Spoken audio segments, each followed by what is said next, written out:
महिलाओं के सशक्तिकरण में अहम योगदान देने वाली महान शिक्षिका और समाज सुधारक सावित्री बाई फुले भारतीय नारीवाद की जननी मानी जाती हैं। उनके साहसपूर्ण कदमों ने एक नए समाज की ओर कदम बढ़ाया। उन्होंने अपने पति ज्योतिबा फुले के साथ मिलकर भारत में महिलाओं के अधिकार दिलाने में एक महत्वपूर्ण भूमिका निभाई है। सावित्री फुले और ज्योतिबा फुले ने 1884 में पुणे के भिडेवाड़ा में पहला भारतीय लड़कियों का स्कूल शुरू किया। सावित्रीबाई फुले का जन्म 3 जनवरी 1831 को महाराष्ट्र के सतारा जिले के नायक गांव में हुआ था। मात्र 9 वर्ष की उम्र में इनका विवाह ज्योतिराव फुले से हुआ, जो कि एक प्रगतिशील विचारक, लेखक और समाज सुधारक थे। इसीलिए उन्होंने घर में सावित्रीबाई को पढ़ाना शुरू किया। 1840 में एक ब्रिटिश अधिकारी की पत्नी मिसेल ने पुणे के छबीलदास महल में लड़कियों को पढ़ाने के लिए एक समान स्कूल खोला।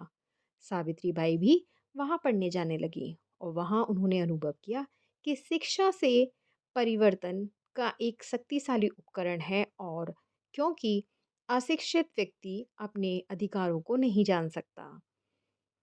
1 जनवरी 1848 को ज्योतिबा राव के साथ सावित्रीबाई फुले ने लड़कियों के लिए पहला विद्यालय स्थापित किया और एक वर्ष में 5 विद्यालयों की स्थापना की।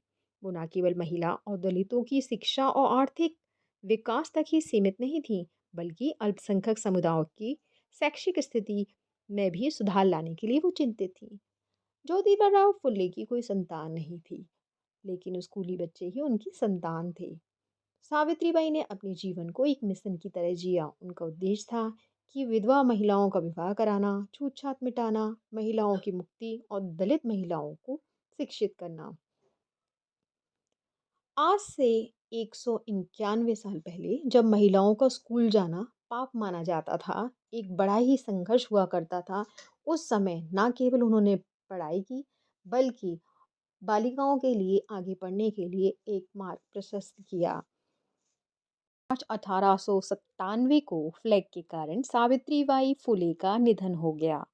प्लेग महामारी में सावित्रीबाई प्लेग के मरीजों की सेवा किया करती थीं और उससे संक्रमित होकर उनकी मृत्यु हो गई। अपने पथ पर चलते रहने की प्रेरणा देने वाली महान सावित्रीबाई फुले को उनकी जन्मतिथि पर सत सत नमन। Thanks for watching.